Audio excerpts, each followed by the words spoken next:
നമസ്കാരം പ്രിയപ്പെട്ടവരെ. ആടുജീവിതം ഫിലിം പൃഥ്വിരാജിന്റെ അത് കണ്ടിട്ട് വരികയാണ്. എൻ്റെ ഒരു അഭിപ്രായം പറയുകയാണ്. അതിഗംഭീര മൂവിയാണ് കേട്ടോ. എല്ലാവരും മോസ്റ്റ് വെയിറ്റിംഗ് ഒരു മൂവി ആയിരുന്നല്ലോ, അതുകൊണ്ടാണ് ഈ അഭിപ്രായം പറയുന്നത്.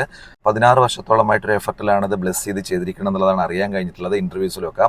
പിന്നെ പൃഥ്വിരാജിന്റെ പെർഫോമൻസ് ഒരു രക്ഷയില്ല എന്ന് വെച്ചാൽ ഒരു രക്ഷയില്ല.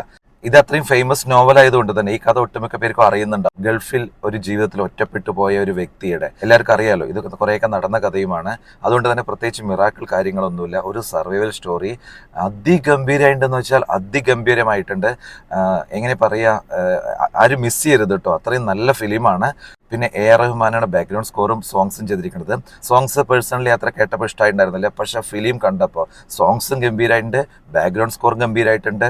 പിന്നെ എന്താ പറയുക, ഒന്ന് രണ്ട് രംഗങ്ങളിൽ സന്തോഷം കൊണ്ട് നമ്മുടെ കണ്ണു നിറയുന്ന അവസ്ഥയൊക്കെ തന്നെയുണ്ട്. അപ്പോൾ എല്ലാവരും ആടുജീവിതം പോയി കാണൂ. നല്ല ഫിലിമാണ്, സൂപ്പർ ഫിലിമാണ്, അതിഗംഭീര പ്രകടനമാണ്.